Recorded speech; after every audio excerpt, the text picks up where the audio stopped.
What's going on YouTube? Thanks for tuning back into another video. We are here in the garage. Behind me I have the all-wheel drive Honda CRX. If you guys are new to the channel, we actually have a full build series on this, on how to all-wheel drive swap your Honda.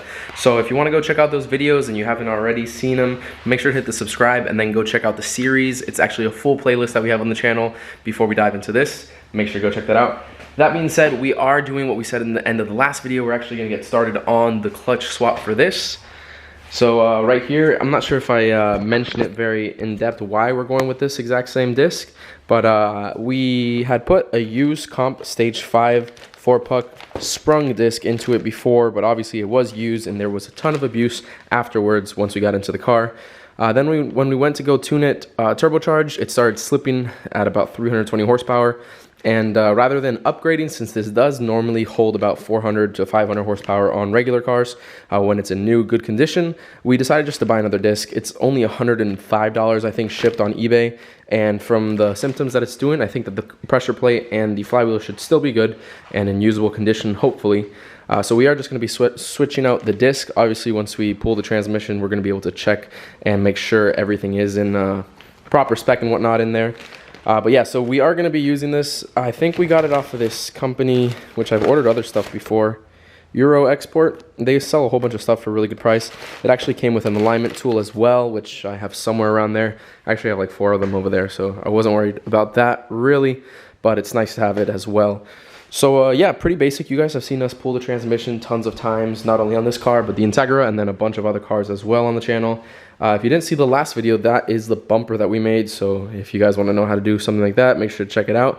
But that being said, I'm going to pull the bumper off, put it on jack stands right now, obviously loosening the lug nuts and the axle nut first on both sides. That way, when it's up in the air, we don't have to do anything crazy. And something that I've learned from pulling the transmission on this car from other times, it's a lot easier if I pull the pulley itself, loosen the alternator, pull the dampener or OEM dampener, OEM crankshaft pulley, whatever you want to call it. That way, when the engine tilts downwards to pull the transmission out, I actually have some space here instead of the pulley just running into the frame itself. So we're going to do a couple things right now. I'm probably going to do most of the video on time-lapse right there and then do little clips in between to show you guys progress. But like I said, since you guys have seen me do this a bunch of times, I don't want to bore you with the same. But I'll add a little bit of cool music and show you guys a nice little time-lapse for this.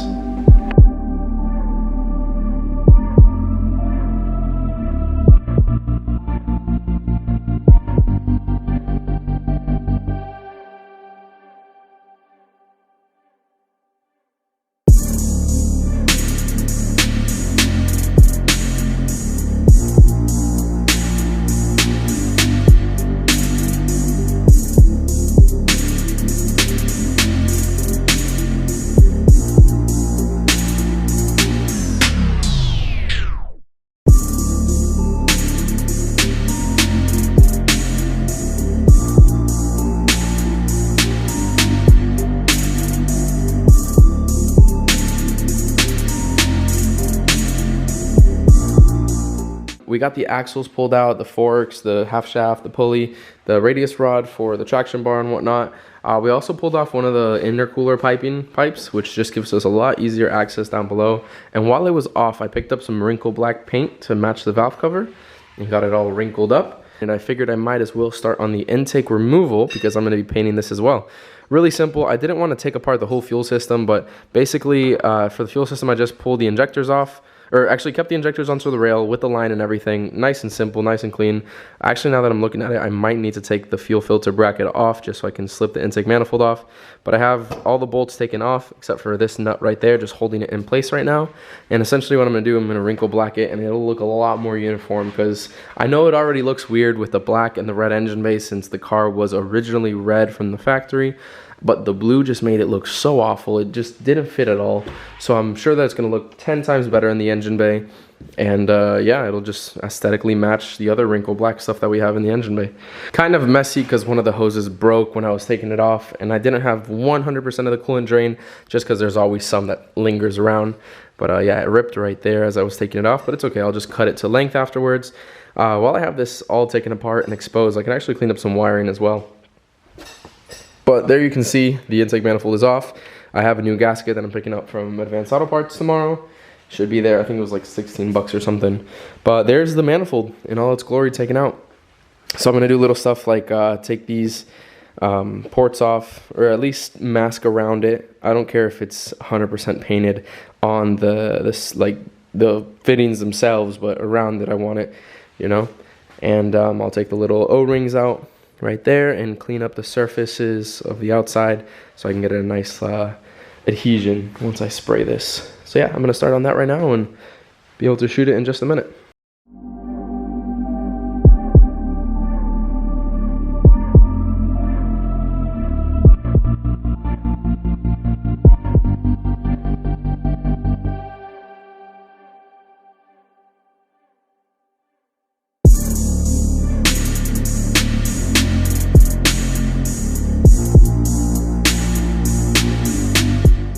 Alright, so on time lapse you guys saw the 2 coats. I actually just did the 3rd one off camera. I noticed that it hangs a lot, like has a lot of texture that falls from overspray, and obviously I didn't mask anything on the ground or nothing. So the 3rd coat I did out here, and since it's dark, I didn't want to record out there. But it's nice and heavy. The instructions for those of you who haven't used Wrinkle Plus before, the wrinkle paint, essentially you do 3 heavy coats 5 minutes apart. 1 vertical, 1 horizontal, and then 1 vertical again. It's basically like to build up a certain way or something. So it's a really, really wet, thick coat each time, and then it all builds up, and within a couple hours you start seeing the wrinkle effect, and I think in like 2 days you see fully cured. But I really like it, and it goes with the theme. I think it'll look pretty good on there. I'm actually going to cut the video for tonight. It is pretty late right now, and I'm going to be up in the morning early to finish the clutch install. And yeah, we'll get back to it in just a moment for you guys. Ooh, that manifold looking crispy. My favorite one so far, the charge pipe right there on the cold side. So we're pretty much ready to drop the trans, aside from having tools everywhere. I removed all but 1 bell housing bolt. I have it in the back. I started loosening it, and then I saw that the case started separating. So what I'm gonna do right now is support it underneath with a jack. I got a message right there. And actually I'm watching some COVID-19 updates. If you guys saw me mention it in the last video, there's still a lot of stuff going on with the coronavirus, and there's a whole bunch of guidelines that they say to like help stop the spread. So if you guys haven't checked that out, I'm not trying to push an agenda or anything, but just be safe, everyone. That being said, I was watching some tips right now, and I'm going to put the jack underneath the car, specifically underneath the transmission, and support it so I don't have the all the load from the transmission and the engine onto the 1 bell housing bolt. Let me see. Sorry for the angle, I'm just holding it with my left hand. All right there. Now I can loosen up the other bell housing bolt, remove the bolt for the mount right there. Everything else is loosened, and I can start lowering it down. All right, let's go ahead and get this on. I got the slave cylinder unbolted right there. Let me just lift this up a bit. Alright, let me get under. I had the gun right here with the 17 for the last bell housing bolt. Before that, actually, I'm going to crack loose the bolts right here.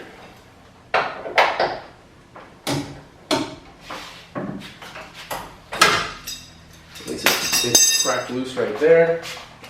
I'll take it off.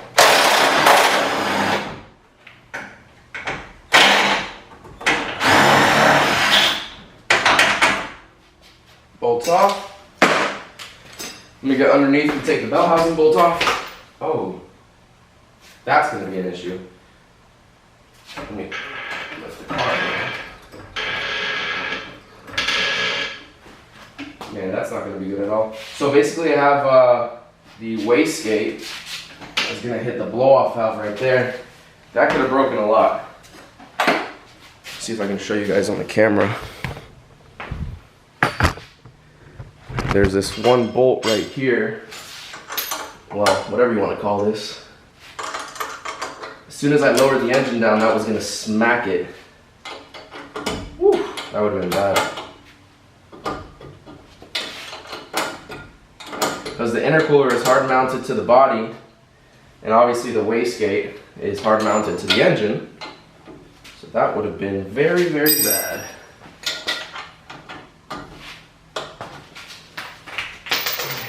Wrap this off real quick. Okay. That should clear well right there now. But this was gonna shear off or break the wastegate or whatever. Set that right there. There we go. Now I can start lowering. Oh, actually, I had to get the last bell housing bolt off.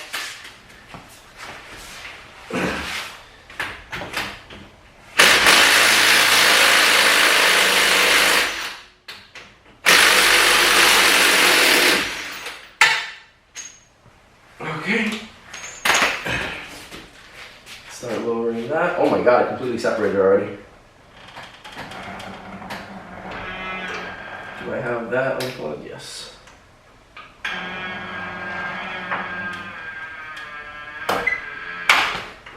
What's moving?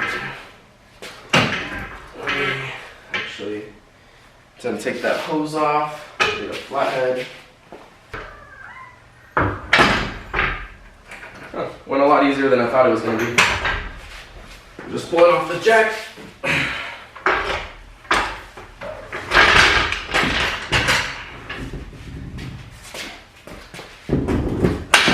Alright, the transmission is off. The engine is suspended. I should probably have pulled the whole engine. Would have probably been a lot easier. Man, this is not nice, but we'll be alright for now. Let me support the engine so it doesn't kill the driver's side. There we go. Transmission is out. Inside of the case looks okay. No damage or anything. Still nice and smooth.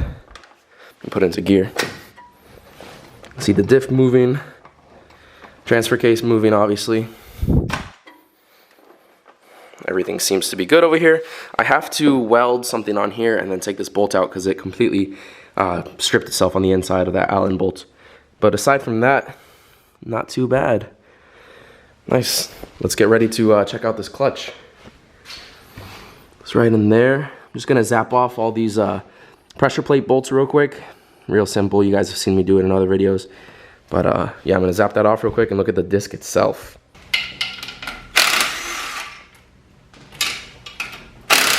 I already broke them all loose with the ratchet, so that's why they're coming off so easy.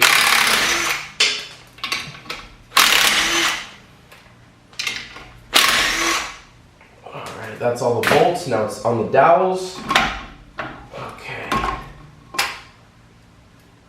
Whew. That thing has seen better days, my guy. Woo! Flip the camera up so I can see what I'm aiming at. Alright, so we've got obviously the flywheel side and the pressure plate side. Always the pressure plate side is the one that has the ridge upwards, because obviously you can't put this against a flywheel. But the pressure plate's seen some better days. Technically I probably should replace it, but you know we like to send it, papi, so I'm just gonna scuff that up. Flywheel side, you can see it's already kind of glazed. Material's already missing on areas like right here. Right there, looks kind of old. And on this side, chunks missing as well, right over there. Cracking and breaking right there, missing another chunk right there. This was still holding up on like low boost, and to be honest with you, it can probably go to be like a backup clutch or something. Wouldn't be too surprised if this would be fine for like a high 200 horsepower all motor build, for example. But of course, it is nowhere near the life of a brand new clutch. So I'm gonna slap this bad boy in. First, I'm gonna scuff up the flywheel and the pressure plate like I mentioned earlier. This is still in the package, so my hands are all greasy and whatnot, but it's not worrying me right now, since obviously I'm not touching new material or anything. But this boy is toasty. All that all-wheel drive for you.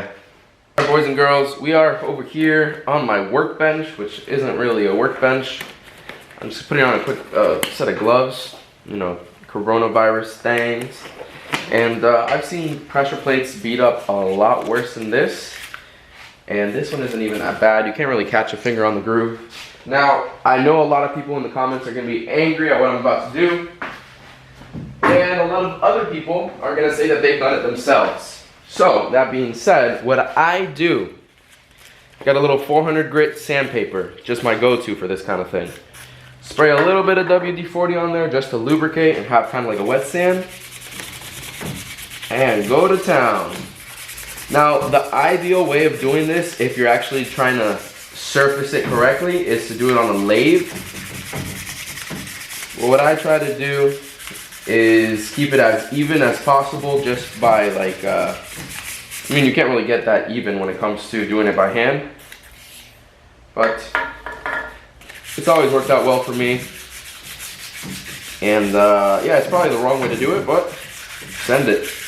We just got done scuffing up the flywheel. It looks a lot better than what it did before. Obviously, it could probably use a resurface, but the scuff will be enough for what we're planning to do, to just send it, papi. And then this is the pressure plate surface as well. Should be pretty good to reassemble right now. It's all degreased, also with the brake clean and whatnot, and ready to go. That being said, we have the brand new Comp Stage 5 clutch that we're going to put in here. Obviously, like I said, the part with the lip that's nice and big, that goes on the outside towards the pressure plate. The almost flat side goes to the flywheel itself, and it came with an alignment tool, which we're going to show you us align it real quick right now. Very simple stuff. Before we do that, actually, I'm going to get all the bolts that I need, clean them up on the thread area, and then get some Loctite, the blue, which is what we use for the pressure plate bolts, and we use red on the flywheel bolts, which always surprised me. A red bottle is what the blue Loctite comes in. It's crazy. Give it a nice shake before, and we'll get started on that in just a second. I personally like to spray them off with some brake cleaner over a nice little microfiber cloth towel. Obviously, this is what I clean the pressure plate with, so it's a little dirty. After giving up some shake on there, do a little dab on each one. Let that penetrate all around the threads. It kind of just uses gravity and goes on there. Not as important from when you're doing the flywheel stuff, but it's still a good assurance. Here's the alignment tool. Basically, it just mimics the input shaft of the transmission. It goes into your pilot bearing. I believe it's what it's called, to the flywheel. Don't quote me on it. I'm kind of losing it. I haven't slept much these last couple days. But there's the splines that go into the clutch. So really simple. Just open up this clutch. Fresh gloves, like I mentioned to you guys. You don't want to have any oil on your hands when you're touching a friction material. That goes for both clutch or brakes. So it goes like this, real simple, goes into the splines, and this will align your clutch to the pressure plate and to the flywheel. Set that right there on the clean towels first. Let me move the camera again, but this time I'm gonna set it so you guys can see me put the clutch on from the bottom. There it's in place, holding itself with the alignment tool onto the bearing.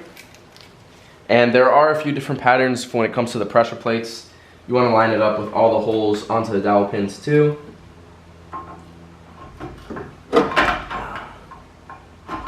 Depends on what clutch. Some have different patterns.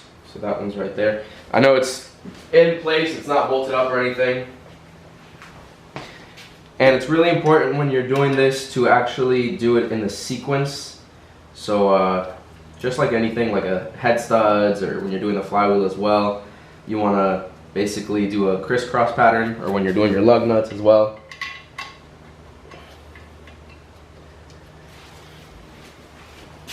Before I snug anything down, I get them all started. So you want to hold this hard against the back of the bearing so it's even.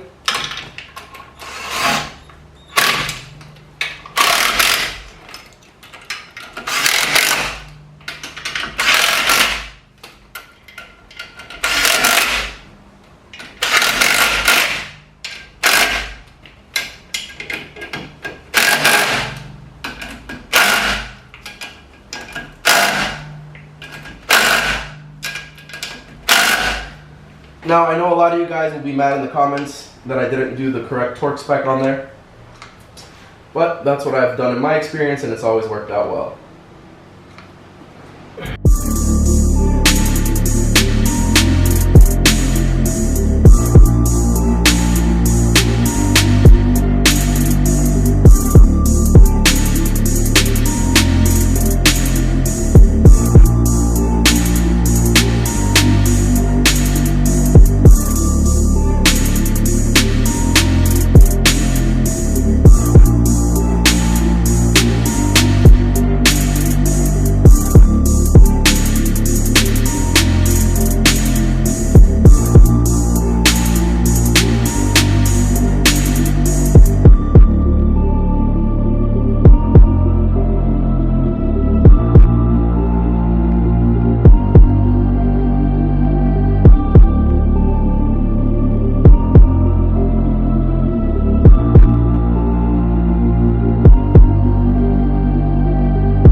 All right.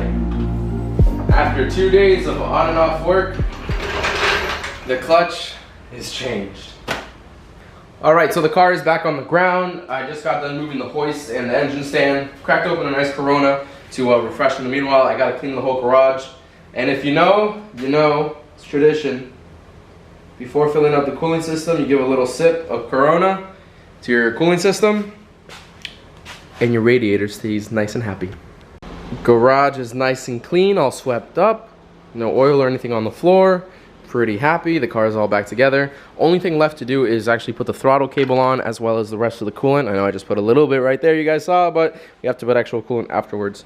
But yeah, the throttle cable I'm going to put on because the throttle stop that I think I mentioned earlier in the video, it had a stripped nut, so I put a new one on there, but I'm going to adjust it once the car started, and after it's already adjusted to like a base idle or whatever, then I can actually put the throttle cable on and then have like good drivability with it.